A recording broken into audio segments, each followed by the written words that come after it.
এখন হিমালয় দুহিতা পার্বতী ভগবান শিবকে জিজ্ঞাসা করলেন, হে নাথ, গীতার ষষ্ঠ অধ্যায় এত শ্রদ্ধার সঙ্গে পাঠ করা হয় কেন? এর মাহাত্ম্য কি? ভগবান শিব মৃদু হেসে বললেন, হে দেবী, গীতার ষষ্ঠ অধ্যায় মন দিয়ে শুনলে মানুষের সংযম বৃদ্ধি পায়, তার মধ্যে দৈব তেজ উৎপন্ন হয়। এখন আমি তোমাকে গীতার ষষ্ঠাধ্যায়ের গৌরবের কথা বলবো, মন দিয়ে শ্রবণ করো।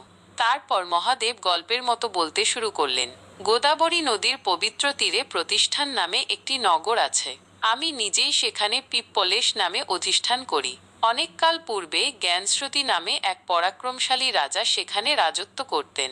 তিনি ছিলেন সূর্যের মতো তেজস্বী। মানুষ তাকে শেষনাগের অবতার মনে করতেন। তার রাজ্যে নিয়মিত পূজার্চনা ও যজ্ঞ হতো।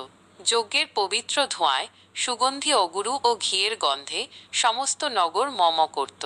এমনকি দেবতারা পর্যন্ত প্রতিদিন এখানে আগমন করতেন। রাজার যজ্ঞ প্রদত্ত অন্ন খেয়ে তারা এমন আনন্দ পেতেন যে তারা আর স্বর্গে ফিরে যেতেই চাইতেন না। রাজা ছিলেন দানবীর, তপস্বী এবং সর্বোপরি এক মহৎপ্রাণ শাসক। তার দান ও তপস্যার প্রভাবে মেঘেরা সময় মতো বৃষ্টি নামাত। রাজ্য জুড়ে কোনো দুর্ভিক্ষ, অতিবৃষ্টি বা অনাবৃষ্টি ছিল না। জমি সবসময় ফসলে ভরা থাকত। প্রজারা ভীষণ সুখী ও শৃঙ্খলাবদ্ধ জীবন যাপন করত। একদিন একদল রাজহাঁস এই নগরীর কাছ দিয়ে উড়ে যাচ্ছিল। তারা কোনো সাধারণ হাঁস ছিল না। সুদূর মনস সরোবরের থেকে তারা উড়ে এসেছিল। তাদের দেখে মনে হতো যেন তারা স্বর্গ থেকে নেমে এসেছে। মহারাজ রাজপ্রাসাদের ছাদের ওপর দাঁড়িয়ে এই অপূর্ব হাঁসগুলিকে মুগ্ধ হয়ে নিরীক্ষণ করছিলেন। এই হংসগণ মধুর কথোপকথনে মগ্ন হয়ে দ্রুত চলছিলেন, কিন্তু তাদের মধ্যে ২-৩ জন বাকি সবার থেকেও আগে উড়ে যাচ্ছিল। পেছনের হংসগণ তখন তাদের জিজ্ঞেস করল, তোমরা এত দ্রুত কোথায় যাচ্ছ? আমরা সকলে তো একসাথেই যাচ্ছি, তাহলে তোমরা এত তাড়াহুড়া করছো কেন? আগে উড়তে থাকা হংসগণ তখন রাজপ্রাসাদের দিকে নির্দেশ করে বলল, তোমরা কি দেখছো না, সামনেই এক মহৎ রাজা দাঁড়িয়ে আছেন। তিনি পুণ্যবান, প্রজাবৎসল, দানবীর ও মহাতেজস্বী। তার রাজপ্রাসাদ থেকে দীপ্তি ঠিকরে পড়ছে। আমাদের গতি তো আপনা আপনি বেগবান হয়ে উঠছে তার আকর্ষণে। কিন্তু এই কথা শুনে পেছনের হংসগণ হেসে ফেলল। তারা কিছুটা ব্যঙ্গ করেই বলল, কে এই জ্ঞানশ্রুতি রাজা? সে কি রৈক্যমণির মতো ব্রহ্মজ্ঞানের অধিকারী ঋষির সমতুল্য?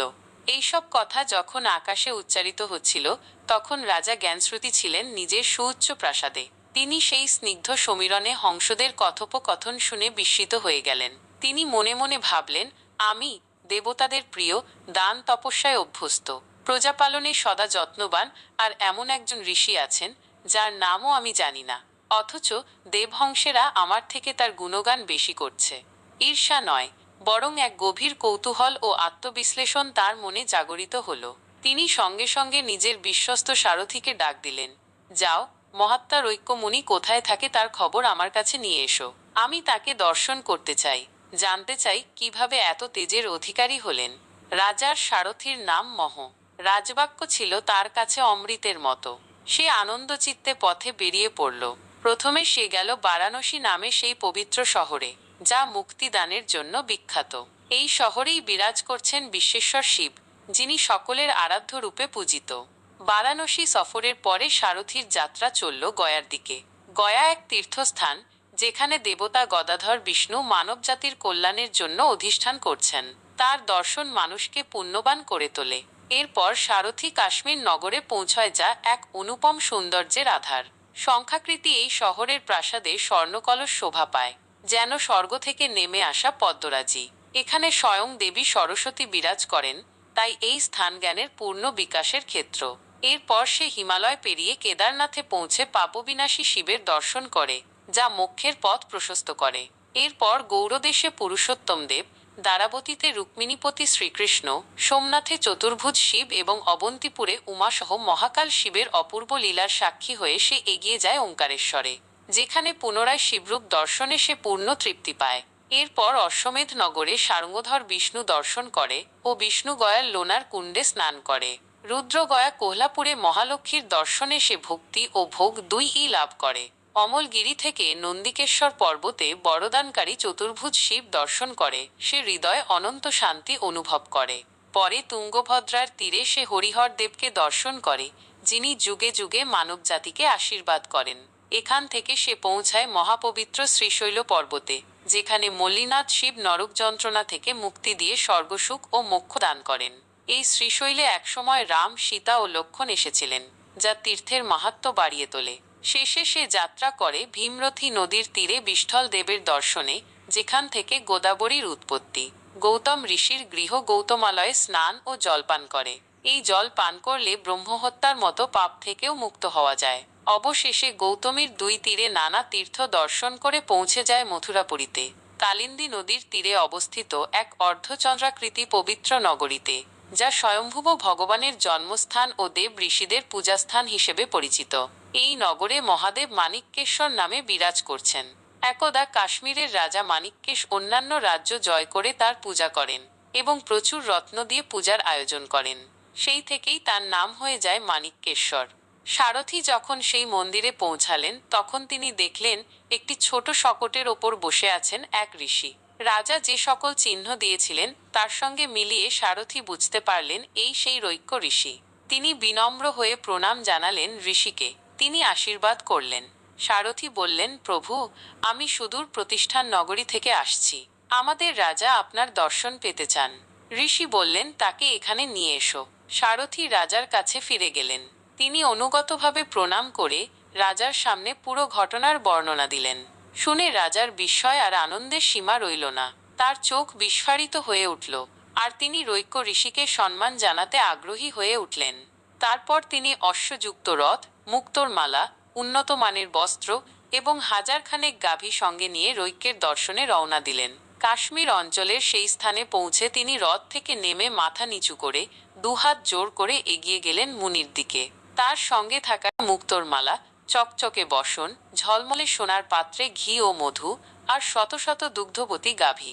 কিন্তু এই দৃশ্য দেখে রৈক্য ঋষি একেবারে রুষ্ট হয়ে উঠলেন। কণ্ঠে প্রবল রাগ প্রকাশ করে বললেন, রে শূদ্র, তুই একজন নিন্দিত রাজা। তোর উপহার রথ, বস্ত্র, মুক্ত, গাভী সব ফিরিয়ে নে। এগুলো আমার কোনো কাজে লাগবে না। ঋষির এই তীব্র প্রতিক্রিয়ায় রাজা ঘাবড়ে গেলেন। তার অন্তরে ভয় জেগে উঠল।